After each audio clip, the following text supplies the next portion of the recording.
Alors, j'ai pensé aujourd'hui vous présenter un petit peu les recherches que l'on a faites sur l'environnement, cancer de la prostate. Je sais qu'il y a un intérêt local pour le cancer de la prostate ici, avec Gaëlle, Florence et tout. Alors, on va voir ce qu'on va faire aujourd'hui. Pour le cancer de la prostate, certains d'entre vous connaissez bien. On a une très vaste diversité au niveau de l'incidence du cancer de la prostate. Alors, d'abord, il est très commun et l'incidence varie 25 fois à travers le monde, alors du plus petit, la plus basse incidence à la plus haute. C'est surtout dans les régions développées, Amérique du Nord, Australie, Nouvelle-Zélande, où les taux sont élevés. Aussi, on le retrouve souvent chez les populations d'origine africaine.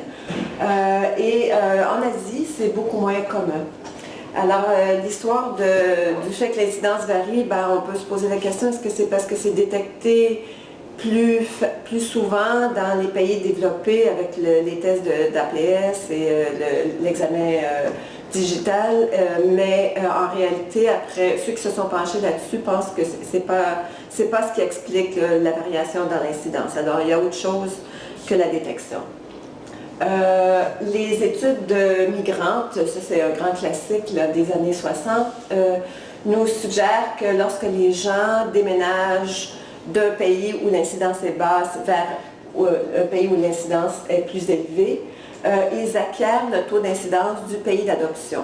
Alors en disant ça, ce que ça nous dit, c'est que ce n'est pas strictement génétique parce qu'à ce moment-là, ils garderaient leur taux d'incidence. Ça nous laisse croire qu'on doit penser à l'environnement comme étant un milieu qui favorise le développement du cancer de la prostate. Aussi, ce que ça nous dit, cette variation géographique-là, c'est qu'il y a quelque chose qu'on devrait regarder davantage. Et puis, il y a un papier qui est sorti, je pense que c'est 2006, par des experts du domaine, qui suggérait qu'on devrait se pencher sur l'aspect géographique du cancer de la prostate pour essayer de trouver des pistes, parce que ça peut nous renseigner. Alors, puis ça nous dit aussi qu'on doit regarder non seulement les facteurs individuels, mais aussi les facteurs contextuels qui sont autour de ça, le niveau socio-économique, les milieux défavorisés, tout ça. Alors, ça a motivé des études ici que l'on a faites qui s'intéressent justement à l'aspect géographique, l'aspect spatial. Alors, qu'est-ce qu'on connaît par rapport au cancer de la prostate? On connaît bien peu. C'est encore une boîte noire. On sait que ça augmente avec l'âge, l'histoire familiale, la descendance, et que l'aspect génétique expliquerait, je ne sais pas exactement le chiffre, mais autour de 30%, peut-être un peu plus, du cancer de la prostate familiale. Une chose qui est intéressante et qui est encore bien mal comprise, c'est qu'il y a environ 30% des cancers de la prostate qui sont agressifs, alors que les autres ne le sont pas. La plupart des gens en autopsie ont un cancer de la prostate. À peu près 95-96% des messieurs ont un cancer de la prostate. Mais dans la plupart des cas, c'est pas diagnostiqué et c'est tant mieux parce que finalement, ils ont été atteints d'autre chose et puis c'est pas ça qui les a fait mourir. Alors, pourquoi certains sont agressifs et pourquoi certains ne le sont pas? Il y a tout récemment des études qui ont été faites auprès de patients, des études à caractère génétique, et ce que ces études-là suggèrent, c'est que l'installation finalement d'un cancer agressif se fait en tout début de la maladie. Alors ça se fait à un stade très très précoce. C'est pas quelque chose, tous les cancers n'évoluent pas de façon naturelle, c'est qu'il y en a qui ont peut-être au niveau de la configuration génétique ou je ne sais trop, ça se fait en tout début. Et là, ça suggère qu'on devrait peut-être se pencher sur des facteurs qui pourraient être différents, les facteurs de risque qui pourraient être différents pour les cancers agressifs versus ceux qui ne le sont pas. Qu'est-ce qu'on sait à part ça dans la littérature? C'est très mélangé. Hein. On n'a pas vraiment de très bonnes évidences, mais celles pour lesquelles on pense qu'il se passe quelque chose, il y a l'obésité, particulièrement pour le cancer agressif. l'inactivité physique qui pourrait être liée finalement aussi à l'obésité. L'alcool, pour les cancers agressifs, on pense que l'alimentation pourrait être un problème, mais on ne sait pas trop quoi. On pense aux viandes rouges, les graisses, peut-être que le lycopène serait protecteur. Mais ça demeure encore assez nébuleux, puis c'est pas facile à étudier parce que, comme l'histoire naturelle du cancer de la prostate, c'est très long. Les gens sont diagnostiqués en moyenne autour de 65, 67 ans, et puis ça veut dire qu'il faut regarder vraiment ce qui se passe dans le passé. Alors c'est très dur à mesurer. Même les études de cohorte ne réussissent pas très bien à cibler les facteurs alimentaires qui pourraient être impliqués. Il y a l'environnement qu'on pense intéressant, puis pour la raison que je vous ai dite plus tôt. Les pesticides, bien, certains d'entre eux, les organochlorés, possiblement, pourraient être en lien avec le cancer de la prostate. Et ça va un petit peu à l'encontre de ce qu'on connaît quand on regarde les occupations, parce que les agriculteurs, ben, ça ne va pas à l'encontre, c'est que les agriculteurs ont, de façon naturelle, beaucoup moins de maladies que les autres, mais ils ont un risque accru de cancer de la prostate. Alors, les pesticides pourraient être ce qui explique ça. Est-ce qu'il y a autre chose? Ben, en fait, on sait très, très peu. Il y a le travail de nuit qui est d'intérêt, et puis Gaëlle ici est devenue une experte dans ce domaine-là. Alors, on se penche là-dessus. Mais on a très, très peu d'évidence. C'est très peu étudié au niveau environnemental. Alors, je vais vous apporter des idées, finalement, par rapport à ça. On va parler de l'étude montréalaise que j'ai appelée Proteus. Et puis, on va regarder certains résultats qui ont été obtenus dans les dernières années. On va regarder la pollution provenant des véhicules, du trafic, les particules ultra-fines qui viennent surtout des émissions de diesel, des véhicules de diesel. On va parler de residential greenness, ça c'est les espaces verts. Alors, c'est un peu le contraire de la pollution. Souvent, c'est des choses qui se passent de façon inverse. Et puis, on va regarder ce qui se passe au niveau professionnel, au niveau des occupations. Est-ce qu'il y en a qui sont plus à risque de par leurs occupations? Et aussi, à l'intérieur des occupations, on va regarder brièvement une méthode que l'on a pour essayer de cibler les facteurs individuels au niveau des professions. Puis, on va regarder ici l'exemple des métaux. Alors, on va parler de Proteus. Proteus, c'est une étude que j'ai amorcée en 2002. Pourquoi j'ai appelé ça Proteus? Ben, Proteus, c'est un dieu grec de la mythologie, et c'est le dieu de la mer. Alors je trouvais que pour l'environnement, ça faisait du sens. Et puis il assume plusieurs formes, et puis le cancer de la prostate, ben, ça peut être agressif, ça peut ne pas l'être. Et puis il faut capturer qu'est-ce qui se passe derrière ça, puis on commence seulement à le faire. Et puis, si on peut le capturer, ben, ça va nous donner le futur. Alors, je trouvais que c'était... En fait, on a fait un concours avec les étudiants chez moi, puis c'est quelqu'un qui a suggéré ça, puis on a retenu le nom. Alors, c'est en son honneur. Alors, c'est quoi Proteus? Ben, ce sont des hommes âgés de moins de 76 ans. On a choisi de moins de 76 parce qu'on pose beaucoup de questions sur le passé. Donc, la mémoire est peut-être un peu meilleure avant ces âges-là. On pense aussi au fait que, comme ça augmente de façon exponentielle avec l'âge, le cancer de la prostate, si on prend beaucoup de personnes très, très âgées, ben, la plupart pourraient l'avoir. Alors, ça diminue les chances de voir des disparités entre les cas et les non-cas. Alors, elle s'est déroulée à Montréal, chez des résidents. Puis, tous ces résidents-là étaient sur la liste électorale qui est mise à jour de façon continuelle. Alors, c'est le devis cas témoin qui a été utilisé. Environ 2000 cas de cancer de la prostate diagnostiqués à travers 7 hôpitaux montréalais. Ça représente environ 80% de la couverture de tous les cas qui sont répertoriés sur Montréal, parce que Montréal, la plupart des gens sont francophones. Et se présentent dans des hôpitaux français. Alors, ça représente quand même un bon bassin. Pourquoi on est allé chercher les Français? Ben, c'est parce que c'est pour des raisons éthiques. On a quelques hôpitaux anglais, puis c'était la fin du monde d'obtenir l'accès aux patients, et puis ça prenait tellement de temps que finalement, on a décidé d'abandonner ça. Mais pour pallier à ça, ça nous prenait une population qui était susceptible de se référer à ces hôpitaux-là, des hôpitaux francophones. Alors, pour cette raison-là, nos témoins, aussi 2000 environ, provenait de la liste électorale francophone, parce que les gens ont le choix de recevoir les documents du Bureau général des élections, soit en français ou en anglais.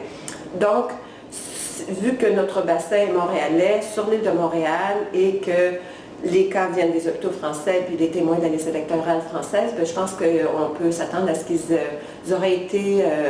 ils seraient allés dans ces hôpitaux-là s'ils avaient été malades, alors je pense que c'est un bon match ici.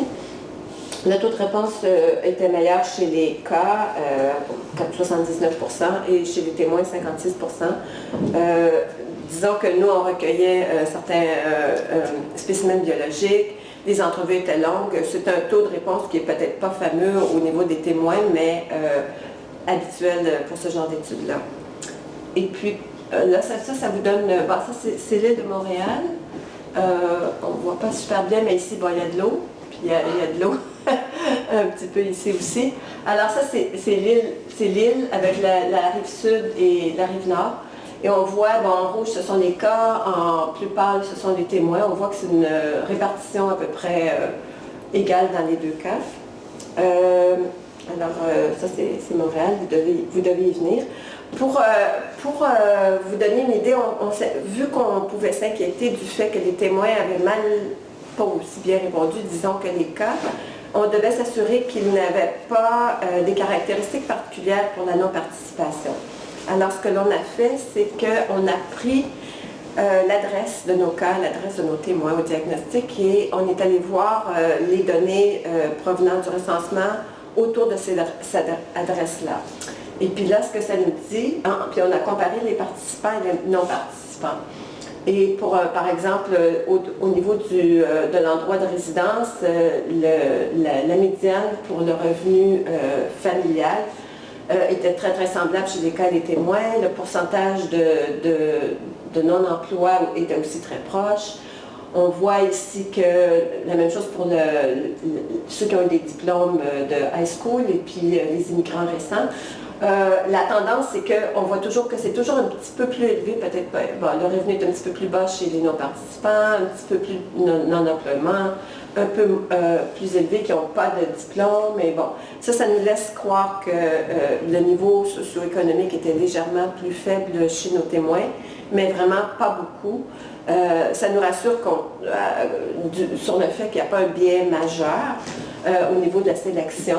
Puis le fait que nos non-participants aient été légèrement moins favorisés, c'est assez typique dans ces études-là. Ils ont tendance à moins participer. Alors, qu'est-ce qu'on a fait? Bien, on a fait une étude très semblable à celle de Florence où on a posé des millions de questions à nos gens. C'était des entrevues face à face. On s'est intéressé aux variables sociodémographiques, puis entre autres, ce qu'on a recueilli, c'est l'adresse de chacun de nos individus de la naissance jusqu'au diagnostic. Et à partir de ça, on a géocodé ces adresses-là, puis c'est ça qui va servir ici dans la présentation. On a aussi où les gens ont travaillé chacun des endroits. Au niveau des habitudes de vie, ben, on a toujours les choses habituelles, on pose toutes les questions du monde. Puis ce qui est très typique, c'est très atypique, je dirais, de cette étude-là, c'est qu'on s'intéresse beaucoup au milieu de travail. Alors, ce qu'on a obtenu, c'est une description très, très détaillée de chaque emploi occupé, du début de la carrière jusqu'à la fin. On avait les horaires de travail qui ont servi à faire une étude sur le travail de nuit. Et puis l'activité physique au travail aussi, le stress au travail, alors on posait beaucoup de questions là-dessus. Les variables anthropométriques, on en avait plusieurs, au niveau médical aussi. On avait l'information sur le dépistage qu'on trouvait important parce que quelqu'un qui a par exemple un statut socio-économique élevé pourrait avoir tendance à être dépisté davantage, donc il faut savoir cette information-là pour s'assurer que ce n'est pas ça qui explique nos résultats. Et on a fait un petit suivi de 5 à 10 ans pour chacun de nos cas, puis on a d'autres facteurs. On a obtenu des spécimens biologiques, les cheveux, les ongles d'orteil qui ont été analysés pour des métaux, parce que ça peut être un biomarqueur finalement de l'exposition aux métaux dans notre population. La salive, on a fait un Genome-Wide Association Study qui a permis de joindre des consortia avec Florence. notamment Practical, qui est le gros consortium international, et puis celui qui se concentre chez les populations d'origine africaine. Alors, l'agressivité, nous, on a utilisé ici le grade, Prostate Cancer Grade, à partir du score de Gleason, et on a défini que le low grade était un score de moins de 7 ou 7, 3 plus 4, selon le primaire et le secondaire, ou si c'était plus haut, c'était high grade. Alors, la grade ici avait 28% dans notre échantillon, ce qui est pas mal attendu. Et puis, pour le dépistage, la province de Québec offre un accès gratuit pour tous aux soins de santé, incluant le dépistage. Il n'y a pas de programme de dépistage à Montréal. Par contre, cette étude-là a été menée dans les années 2005-2010 environ. Et à ce temps-là, c'était fréquent que les gens qui allaient pour leur examen de routine médicale recevaient aussi le test de dépistage du cancer de la prostate. Ce n'était pas recommandé, mais c'était pratique usuelle. Alors, ce qu'on voit, c'est que tous nos cas, à peu près, excepté 2 qui ont été diagnostiqués lors d'une opération pour un site adjacent, et 76% des témoins avaient été dépistés dans les derniers 2 ans. Alors, ça nous donne une bonne possibilité d'éliminer le dépistage pour expliquer nos résultats. Par exemple, on peut évaluer la confusion par le dépistage et aussi, on peut restreindre notre échantillon aux cas qui ont été dépistés de façon à éliminer les cas qui pourraient être latents, les témoins surtout, là, qui pourraient avoir un cancer latent et non diagnostiqué, ce qui fait que si le cancer de la prostate est présent et non diagnostiqué, ça réduit les chances d'observer une association parce que c'est semblable au cas. Alors, le premier article que je vais vous présenter, c'est un article sur le trafic, la pollution qui vient du trafic de véhicules. Alors, qu'est-ce que ça nous dit? Le trafic de véhicules local et c'est ce qui contribue principalement à la pollution de l'air dans les milieux urbains. Et puis, à partir des émissions de véhicules, il se trouve toutes sortes de choses, notamment des gaz, des particules, des composés organiques, et certains d'entre eux sont connus comme des carcinogènes, mais pas nécessairement pour la prostate. Et puis, ça contient aussi des hydrocarbones aromatiques polycycliques, benzoapyrenes, et qui sont des substances qui ont des propriétés de modulation hormonale. Alors, c'est une des théories derrière laquelle on pense que ces expositions-là pourraient être problématiques. Par exemple, on pense que le cancer de la prostate est sous influence hormonale et que ces gens-là auraient eu davantage d'exposition à des taux d'hormones qui seraient finalement délétères. Alors, ce qui a été fait, puis là, c'est pas moi qui ai fait ça, c'est mon collègue, Matt Goldberg à McGill. Alors, ce qu'ils ont fait, c'est qu'ils ont fait une enquête sur Montréal des niveaux de dioxyde d'azote ou bioxyde de dioxyde d'azote à travers plusieurs endroits sur la région de Montréal. Alors, ils ont installé, puis je vais vous montrer des petites capsules d'échantillonnage à 129 endroits lors de 3 saisons en 2005 et 2006. Et voilà, ça c'est notre étudiant au doctorat qui est monté pour installer ces petites bidules d'échantillonnage. Ici, on en voit un autre là. Et puis là, ça capturait les niveaux de NO2 qui étaient dans l'environnement. Alors, à partir de ça, et puis il y en avait un sur la maison aussi, puis il fallait faire attention parce qu'on peut les voler, puis ça a quand même une certaine valeur. Ça vous donne, encore là, l'île de Montréal. Et puis, les 129 bidules, c'est ce qui est en rouge. On voit que, puis on a fait comme population density, c'est-à-dire qu'il était plus fréquent dans les régions où il y avait de plus grand nombre d'habitants et aussi plus grand trafic, si on veut.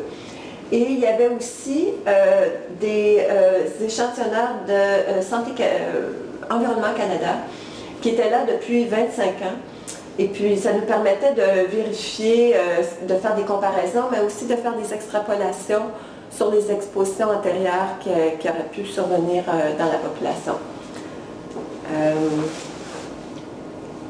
Alors, ce qu'ils ont fait, c'est qu'ils ont fait des modèles de prédiction à partir de Land Use Regression Models. Et ce qu'ils ont fait, c'est qu'ils avaient l'information de chacun des petites cabines d'échantillonnage et ils ont regardé la distance proche de l'autoroute la plus proche, le niveau de trafic à partir du highway, la longueur des routes majeures, les endroits industriels, la population de densité, et puis ils ont pu prédire quels étaient les niveaux de NO2 à partir des endroits où ils étaient localisés. Et puis ils avaient une très bonne définition, 5 mètres par 5 mètres, c'est quand même assez intéressant. Et puis ce modèle-là expliquait la variation dans le NO2 avec un R-square de 4,80, alors c'est quand même très bien. Alors, ce qu'on voit ici, c'est les résultats après avoir fait les prédictions. Ça, c'est une artère principale à Montréal, l'autoroute 40, qui est toujours congestionnée jour et nuit. Et puis, il y en a d'autres ici, ça c'est la 15, puis ça c'est la 25. Et puis, on voit que où c'est plus foncé, ben, les niveaux de NO2 sont plus élevés. La même chose dans le cœur de la ville. Alors, ça prédit quand même pas mal bien ce qui se passe sur l'île. Et puis, cette étude-là était restreinte à l'île seulement. Ils n'avaient pas mesuré la rive nord et la rive sud. Ah, ben voilà, je ne vous ai pas dit de mentir, c'est vraiment ça. Là, ça, c'est Mont-Royal, le centre-ville. Bon. Alors, ce qu'ils ont fait, c'est ce qu'on a fait en groupe. On avait l'adresse actuelle qui a été géolocalisée. Et puis là, on allait chercher le niveau de NO2 qui était prédit avec le modèle. Et puis, on attribuait ça à l'individu. Ça, c'est le résultat. Alors, pour chaque augmentation de 5 parties par milliard, sachant que les moyennes étaient de 18, alors c'est quand même une augmentation substantielle. Alors, pour chaque augmentation de 5 parties par milliard au recrutement, le odds ratio était augmenté lorsqu'on prenait que les facteurs individuels, puis lorsqu'on ajustait pour les facteurs contextuels, le niveau sociodémographique, les variables dans ce sens-là. Bon, c'était légèrement baissé, mais ça restait significatif. C'est sûr qu'au recrutement, c'est pas nécessairement mieux. On aimerait aller dans le passé. Alors, environ 10 ans plus tôt, c'était un petit peu plus... Bon, c'était, disons, semblable, la même chose. Alors, ça persistait. Donc, ça nous laisse croire que le NO2 ou le trafic véhiculaire, finalement, est en risque avec le cancer de la prostate. C'est ce qui rejoignait, finalement, notre hypothèse de base.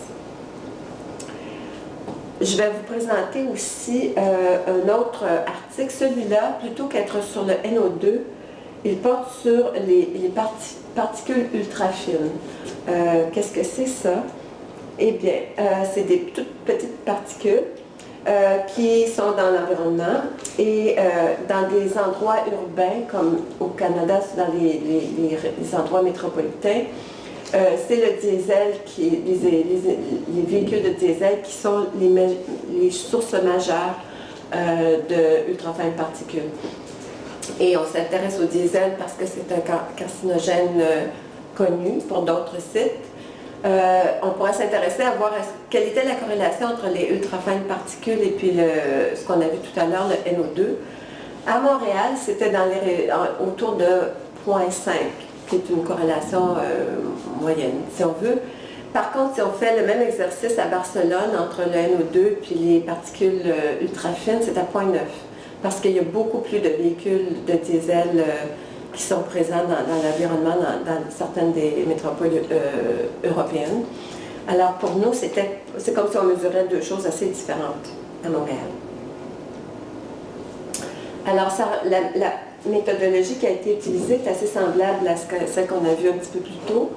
Alors, ils ont aussi fait une campagne de mesure en 2011-2012 à travers Montréal et ils avaient de l'information sur plusieurs segments de route. Ils ont aussi utilisé des paramètres prédicteurs qui étaient semblables à ceux que l'on a vus tout à l'heure. Et dans ce cas-ci, le modèle était bon, peut-être pas aussi solide que ce qu'on a vu tout à l'heure avec le NO2, mais quand même bien. Alors, voyons ce qui a été fait au niveau des résultats. Bon, dans ce cas-ci, ça c'est l'odds ratio pour une augmentation de interquartile range. En français, je ne sais pas, c'est pour interquartile. Aidez-moi, quelqu'un. Bon, je ne sais pas. Je sais pas, j'en mélange le français et l'anglais. Alors ça, c'est pour un interquartile, finalement, d'augmentation. Ce qu'on voit ici, c'est qu'au recrutement, bon, c'était pas significatif. Et plus tôt, il y avait quelque chose qui ressortait. Encore là, les OR sont un peu plus bas parce que l'augmentation est plus grande que ce qu'on a vu tout à l'heure. La mesure d'augmentation, et celle-ci est plus fine.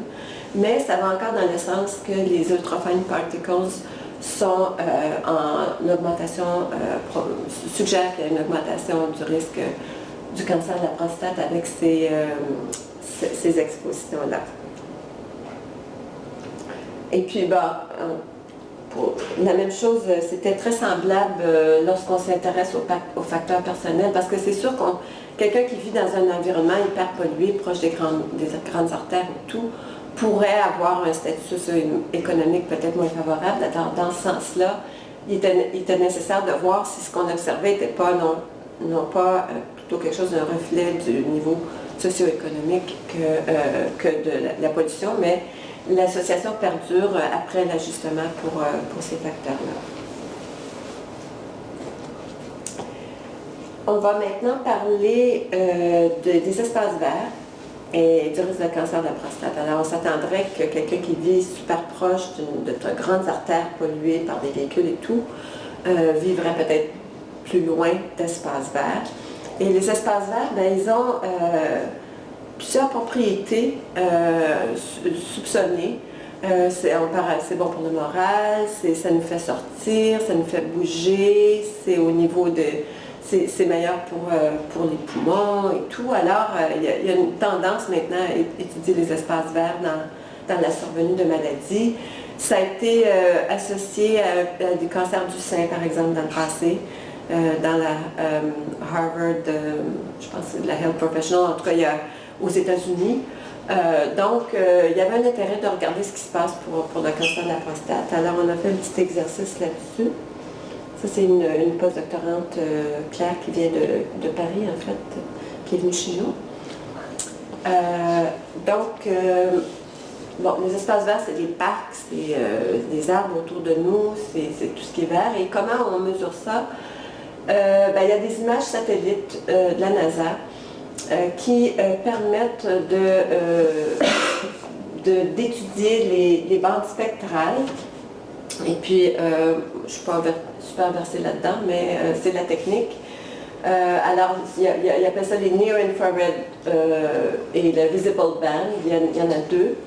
Et puis, il y a un indice typique qui est dérivé à partir de ça, qui est le Normalized Difference Vegetation Index, NDVI, et qui indique à savoir, ce qu'on regarde, est-ce qu'il y a de la végétation présente ou non. Alors ça, c'est la petite formule qui est utilisée.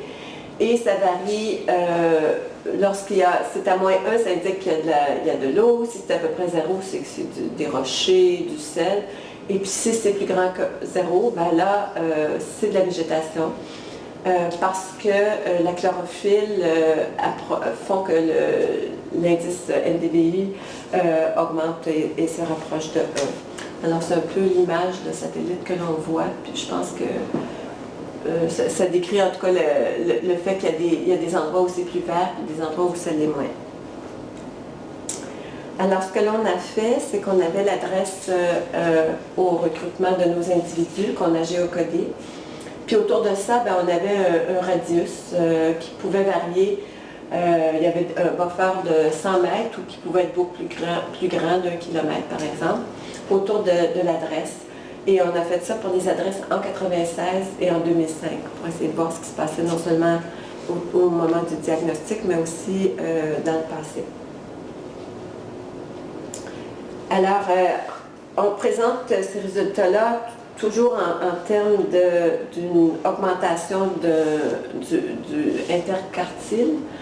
Alors, si on regarde ce qui se passe ici, on a les résultats au recrutement et puis environ 10 ans plus tôt. Et puis on a un buffer, c'est-à-dire assez proche de la maison, puis à l'intérieur d'1 kilomètre de la résidence. Et puis ce qu'on voit, c'est une relation inverse. Alors plus il y a d'espace vert, moins il y a de cancer de la prostate. Et que ce soit tout près ou un petit peu plus loin, ça semble réagir dans le même sens.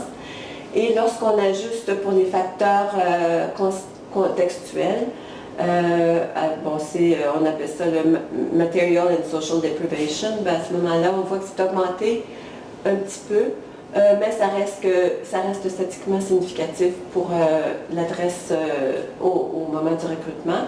Puis si on va un petit peu dans le passé, ça ne bouge pas beaucoup, ça reste encore significatif, tant tout près de la maison qu'un petit peu plus loin.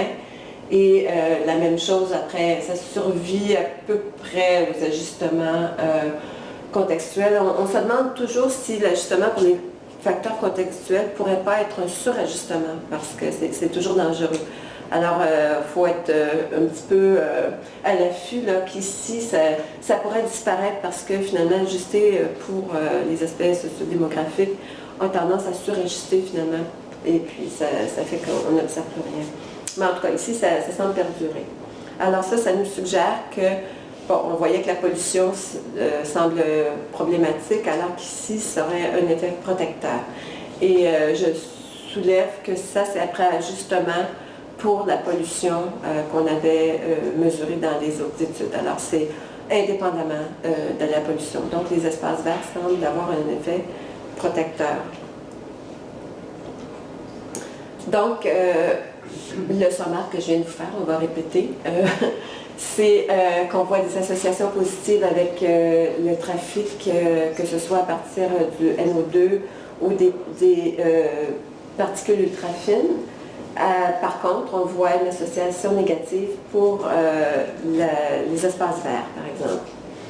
Et puis, ça persiste après les ajustements, que ce soit les facteurs personnels, les facteurs contextuels, et aussi en tenant compte des variables de dépistage. Parce qu'on pourrait penser que les gens qui vivent dans des endroits plus défavorisés pourraient peut-être typiquement pas avoir les mêmes patterns de dépistage. Mais de toute façon, après avoir considéré ça, ça persistait. Donc, ça ne semble pas être l'explication. Alors là, on a parlé de nos petites études sur l'environnement au niveau du trafic et des espaces verts. Et un autre aspect de l'environnement, c'est de regarder ce qui se passe dans le milieu de travail.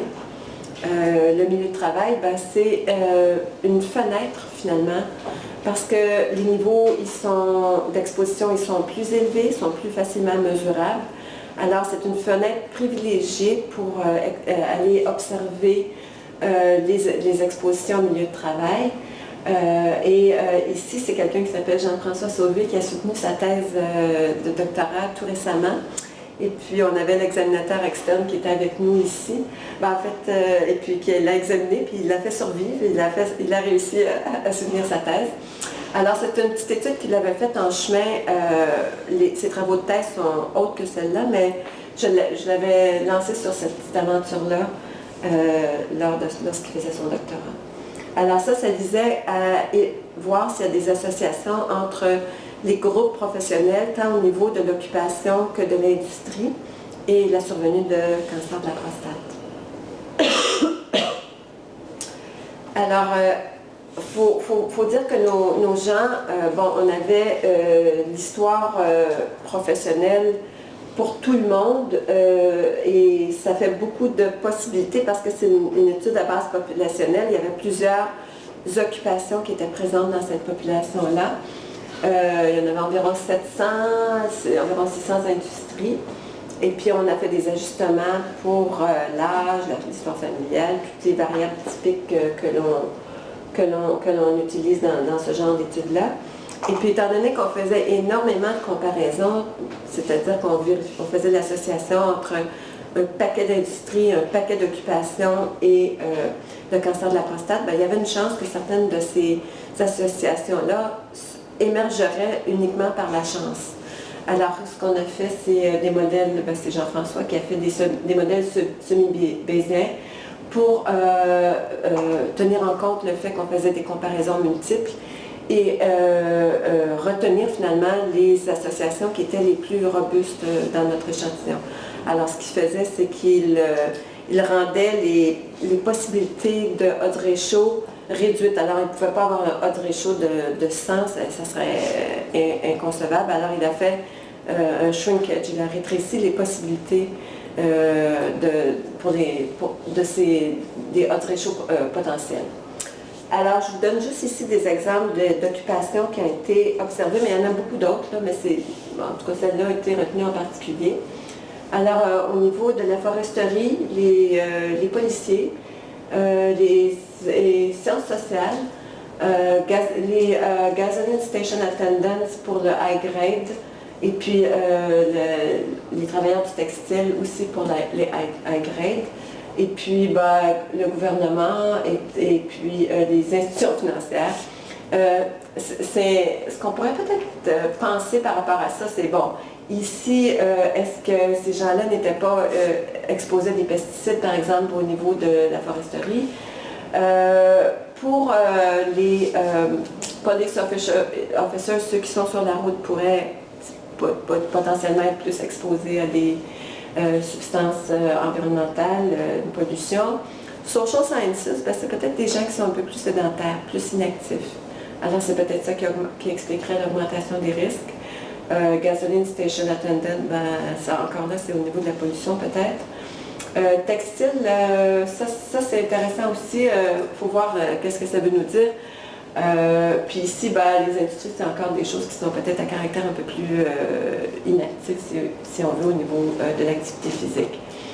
Mais quand on fait ça, ce genre d'association-là, ça ne nous dit pas vraiment ce qui se passe au niveau des expositions telles quelles. C'est un peu comme une première porte où on commence à regarder un petit peu ce qui se passe dans l'environnement de travail. Ce qui est vraiment plus intéressant, c'est de regarder les produits chimiques individuellement. Alors, ce que l'on a fait, c'est une autre étude qui tient compte des expositions spécifiques auxquelles les gens sont exposés. Alors, ça, c'est Audrey Blanc-Lapierre, qui est une postdoctorante qui nous venait de l'ISPED. On recrute tous les Français. Chez nous, j'en ai présentement à peu près 7-8, et puis c'est un après l'autre, puis ils sont tous fantastiques, alors on adore. Ce qu'elle a fait, c'est une étude sur les métaux, chromium, nickel et cadmium, et le risque de cancer de la prostate. Je vais vous expliquer la méthode qui est un petit peu spéciale. Alors, pourquoi on s'intéressait à ces métaux-là? D'abord, ce sont des carcinogènes groupe 1 reconnus par le site pour d'autres sites que le cancer de la prostate. Alors, il y avait déjà une possibilité, ça n'avait pas vraiment été étudié pour ce type de cancer-là. Et puis, il y a certaines études sur des travailleurs de production du ferrochrome qui ont suggéré une augmentation des risques chez ces groupes de travailleurs-là. Là, ça suggérait que peut-être il y a quelque chose là-dessus. Mais il n'y a vraiment pas grande donnée à ce niveau-là. Et puis, le cadmium, il y a une évidence qui est limitée finalement chez l'humain. Il y a quand même, chez l'animal, il y a beaucoup de données. Chez l'humain, c'est plutôt mitigé, mais peut-être qu'on l'a mal étudié, alors ça valait la peine de le regarder. Et les métaux pourraient être impliqués dans un mécanisme de disruption. Perturbation, merci, des niveaux hormonaux, puis à ce moment-là, ça aurait du sens par rapport au cancer de la prostate. Alors, qu'est-ce qu'on a fait? Comme je vous disais, on avait recueilli une histoire professionnelle hyper détaillée pour chacun de nos sujets. Les gens qui se présentaient, on allait chez les personnes, chez les sujets, et c'était des intervieweurs qui étaient vraiment spécialement formés pour pouvoir recueillir de l'information, parce qu'on ne s'improvise pas très connaissant par rapport à comment obtenir tous les détails qui nous permettraient de comprendre ce à quoi les gens étaient exposés dans leur milieu de travail. Alors, ce qu'ils avaient, c'est que, bon, on a obtenu chez nos 4000 sujets de l'information sur environ 16 000 emplois, parce que c'est à peu près en moyenne 4 emplois que les gens ont tenus en carrière, variant de 1 à 12. Et on a restreint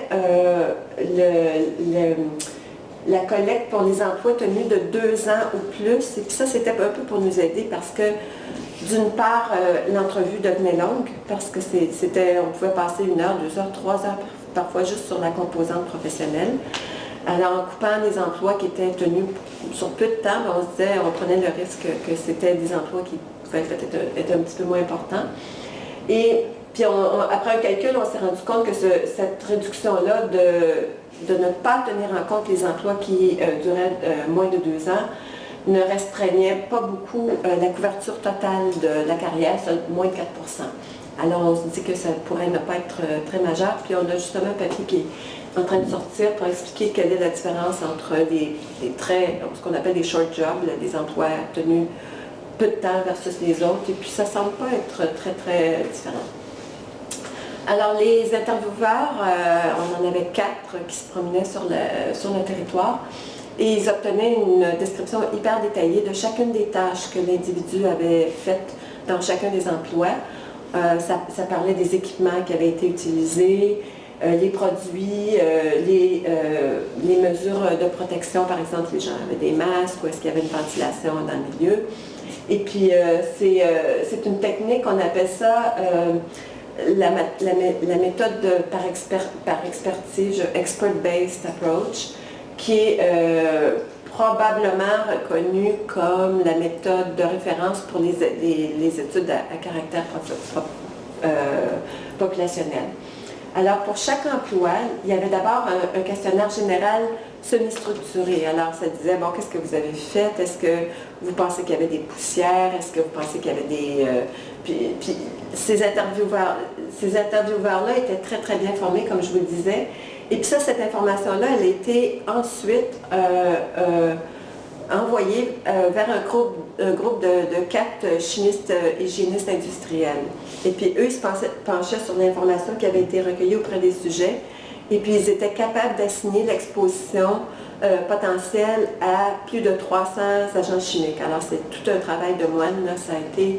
Alors il y avait le questionnaire général pour chaque emploi et en plus, pour les emplois hyper compliqués, les mécaniciens, les emplois qui pouvaient amener une plus grande exposition des produits chimiques. Il y avait un questionnaire spécialisé qui pouvait être très long, parfois 8 pages pour juste cet emploi-là, par exemple, chez des mécaniciens, par exemple. Alors, le volume d'informations pour chaque emploi était très sérieux. Alors, comme je vous disais, ce sont des chimistes ou hygiénistes industriels qui ont revu chacune des descriptions d'emploi et puis ils ont assigné l'exposition à environ 300 agents chimiques. Ce qu'on a utilisé, c'est une méthode hybride, expert. Alors, ce qu'on a fait, c'est on avait des informations sur des études antérieures qui ont été faites par notre groupe à Montréal et on pouvait savoir quelles étaient les distributions finalement d'exposition, par exemple chez un plombier, chez un professeur, chez toute une foule d'emplois. On pouvait un peu prévoir quelle était la distribution qu'on avait observée dans nos études antérieures. Et là, ça nous a permis de développer ce qu'on appelle des profils d'emploi qui étaient spécifiques pour chaque code professionnel. Et ils étaient annotés par nos chimistes à savoir, bon, ben, si cette personne-là change les freins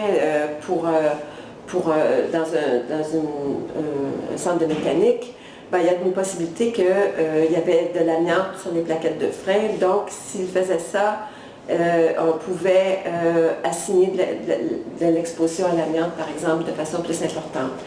Et puis, alors, non seulement les chimistes hygiénistes industriels avaient l'information sur des profils d'emploi qui étaient un peu comme qu'est-ce qu'ils ont assigné dans le passé, et ils avaient des détails qui provenaient de l'entrevue que le sujet nous disait. Et à partir de ça, avec les 2 sources d'information, Ils assignaient l'exposition potentielle à chacune des substances pour chacun des emplois. Alors, ils étaient aveugles quant au statut cas témoin de l'individu, de façon à ce que quelqu'un qui sait que c'est un cas, il aurait peut-être tendance à vouloir assigner plus, mais il ne le savait pas. Et puis, il y avait un consensus à la fin qui était basé sur 2 experts. Et puis ça demandé 8 personnes l'année, qui est un budget assez faramineux. Alors, de la façon qu'il fonctionnait, les experts devaient assigner l'intensité, la fréquence et le degré de certitude que l'exposition avait eu lieu. Et c'était au niveau semi-quantitatif, en 3 catégories ici. Ici, on en avait 4. Et puis, ici, on y en avait 3. Alors, il faut comprendre que pour chaque produit chimique, pour chaque emploi, il devait assigner chacune de ces dimensions-là. Allô?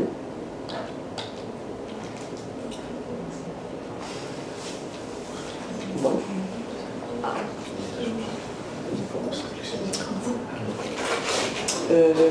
Ça a l'air d'être bon, Marie. C'est bon? Vas-y. Voilà. Yes. Voilà. Alors, on va juste regarder brièvement les résultats pour le high grade prostate cancer, parce que pour le bas grade, il n'y avait pas d'association entre l'exposition. On se souvient qu'on travaille encore, tout ce que je vous ai raconté, c'est pour faire l'association avec l'exposition aux métaux. Alors, il n'y avait rien pour le low grade. Alors, pour le high grade, ce qu'on voit, c'est qu'une exposition plus faible, moins longue, n'était pas associée avec une augmentation de risque, alors que pour une exposition qui était prolongée, plus de 25 ans plus, ça avait tendance à être augmenté pour le chromium 6, le nickel, et puis il se passait rien au niveau du cadmium. On voit les intervalles de confiance qui sont géantes, alors on n'avait pas énormément de cas exposés. Et là, on a fait, ça c'est un autre indicateur, c'est qu'on a regardé les high grade à nouveau et on a regardé la durée, mais à un niveau, une intensité médium ou élevée et une fréquence un peu plus élevée. Alors c'était des gens qui étaient probablement les plus exposés dans notre échantillon. Et on voit que ça se démarque pas mal, c'est-à-dire que les gens qui avaient une exposition de plus de 25 ans avaient nettement un risque augmenté de chromium 6 et nickel, puis il ne se passait rien pour le cadmium. Il n'y avait pas beaucoup de gens. Mais ce que ça suggère, c'est que l'exposition aux métaux, du moins ces métaux-là, dans notre échantillon, était associée à une augmentation de risque de cancer de la prostate agressif.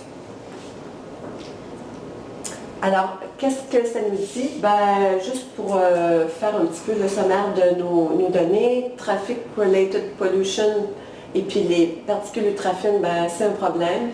Ça semble bon pour les espaces verts. On a vu des problèmes avec des relations augmentées, par exemple, chez les gens de foresterie, les policiers, social sciences et les employés gouvernementaux. Et puis, ce qu'on a vu, c'est qu'il y avait certains métaux. Et puis là, ce que je n'ai pas présenté ici, on a fait quelque chose d'un petit peu plus récent sur le benzène et le styrène, et qui aussi sont en augmentation, suggèrent une augmentation du risque de cancer de la prostate. C'est pas mal les premières données qui existent au niveau professionnel de cette ampleur-là. Il n'y a pas personne qui s'y est penché de façon aussi soutenue. Là, on présente sur 4 ou 5 produits chimiques. Vous pouvez comprendre que j'en ai jusqu'à la fin de ma retraite parce qu'on en a 300. Mais il y a certains qui sont à très faible prévalence. On ne peut pas s'attendre à ce qu'il se passe grand-chose. Mais alors, c'est ce que je me prête à faire pour de nombreuses années. Alors, c'est un peu surprenant. Si on regarde les données à caractère spatio-géographique, c'est surprenant. Le premier papier qu'on a envoyé à l'éditeur, il nous a peut-être vu un peu fou, là. Il ne comprenait pas qu'on pouvait s'intéresser à regarder à l'environnement, la pollution atmosphérique et le cancer de la prostate. Il a fallu être très convaincant pour essayer de faire publier ce papier-là. Sauf qu'ils sont assez cohérentes, nos données. Elles semblent quand même assez solides. Mais qu'est-ce qu'elles veulent bien dire? Est-ce que c'est la chance? Bon, possiblement, mais on a une échantillon quand même assez raisonnable. Est-ce qu'il y a de la confusion? Est-ce qu'il y a un biais? Moi, je vais vous dire, s'il y a une confusion, moi, je suis la personne la plus heureuse sur la Terre, parce que s'il y a une confusion, c'est qu'il y a un facteur derrière ça. Et c'est ce que je veux faire, c'est essayer de comprendre quel est ce facteur-là. S'il y a confusion, ça peut être ce qu'on observe est vrai, mais s'il y a un autre facteur qui est alternatif, qui pourrait expliquer ça, je pense qu'il faut vraiment aller fouiller qu'est-ce que c'est cette affaire-là. À date, on n'arrive pas à l'expliquer avec toutes les techniques que l'on connaît d'ajustement, d'analyse de sensibilité. Alors, est-ce qu'il y a un biais? Je ne sais pas, mais ça semble drôlement cohérent. Alors, ce qu'on va faire, c'est qu'on va regarder les adresses tout au long de la vie. Là, on a regardé celle au niveau du diagnostic et 10 ans un petit peu plus tôt, mais on va regarder ce qui se passe avant. On va regarder d'autres sources de pollution. On va s'intéresser à d'autres facteurs spatio-temporels, notamment, c'est sur les aspects démographiques, mais aussi, on peut penser, par exemple, il y a quelque chose qui s'appelle le walkability. Est-ce qu'on vit dans un endroit où on peut marcher beaucoup, ou si on prend la voiture le matin, on se rend au travail, on revient, puis on s'assoit, puis on regarde la télé. Regardez un petit peu qu'est-ce que l'environnement au niveau spatio-temporel nous dit, qui peut être un marqueur, par exemple, d'activité physique. Alors, on peut penser à toutes sortes de choses, la proximité d'industrie proche de la résidence et tout ça. Alors, on continue à faire ce genre d'exercice-là. Et puis, la question était, est-ce qu'il y a un signal entre l'environnement et le cancer de la prostate? Puis je pense que nos données suggèrent que oui. Alors, on va continuer à travailler là-dessus. On a été chanceux parce qu'on a eu beaucoup d'organismes qui nous ont subventionnés. Alors là, c'est Montréal, avant que je quitte. Alors, si ça vous tente de venir vous promener, c'est magnifique. Mais pour ceux qui n'aiment pas l'hiver, il y a de l'espoir parce que ça peut être autrement. Et puis ça, c'est pris à l'automne avec les feuilles tournant au rouge à Montréal. Et puis, on est en liste pour, on espère, pouvoir, on a déposé notre candidature pour être les hôtes de EPICO, Epidemiology and Occupational Health, à Montréal en 2020. J'attends la réponse cette semaine. Je sais qu'on a la compétition. Alors, mais si vous êtes bienvenus à Montréal, et puis les postdoctorants aussi, si ça tente de venir faire une petite promenade, on les accueille à bras ouverts, et puis c'est très agréable. Alors voilà, je vous remercie beaucoup de votre attention.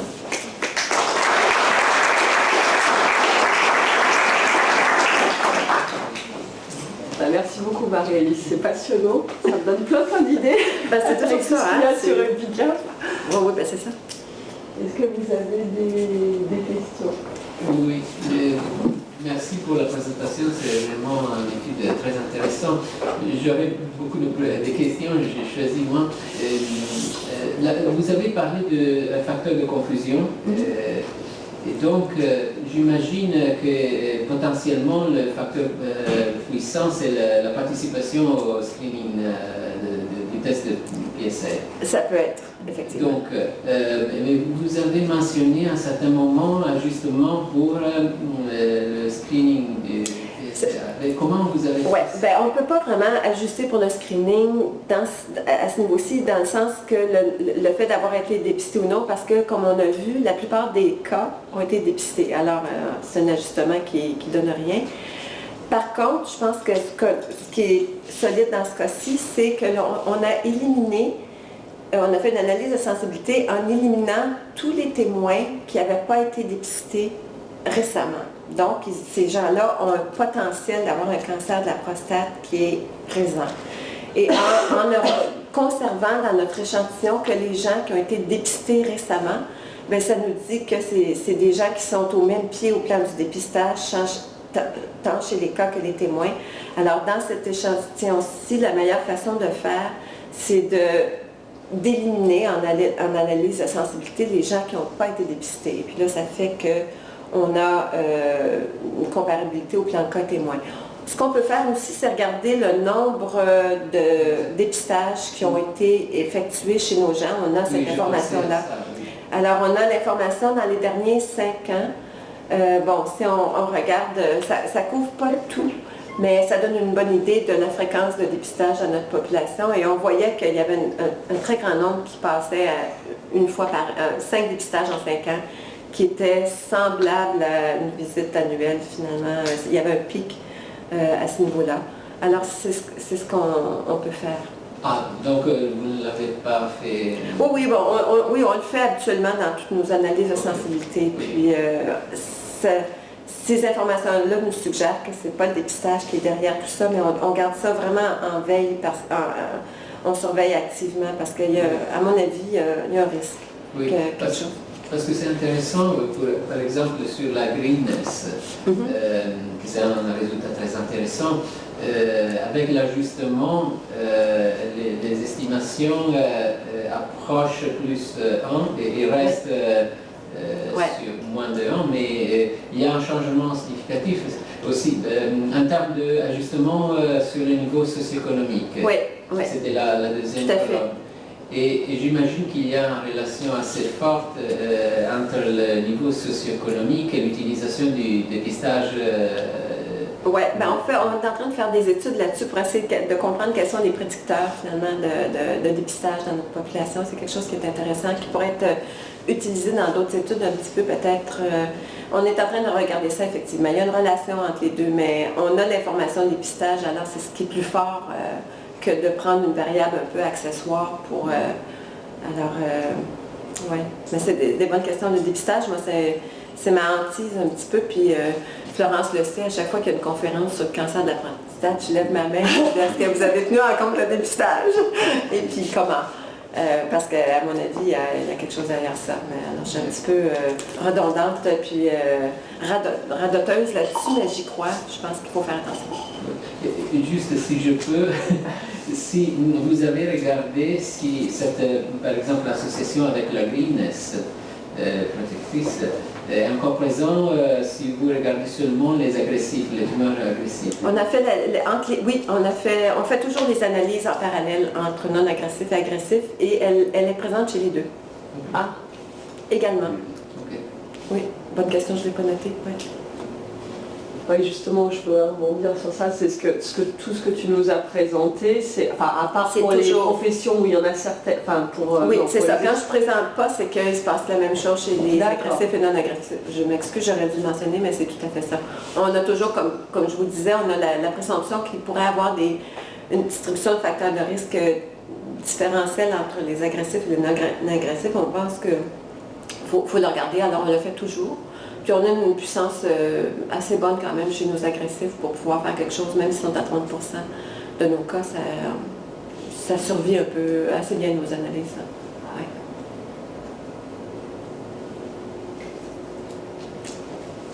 Ouais. Merci beaucoup, c'est vraiment très intéressant et très riche.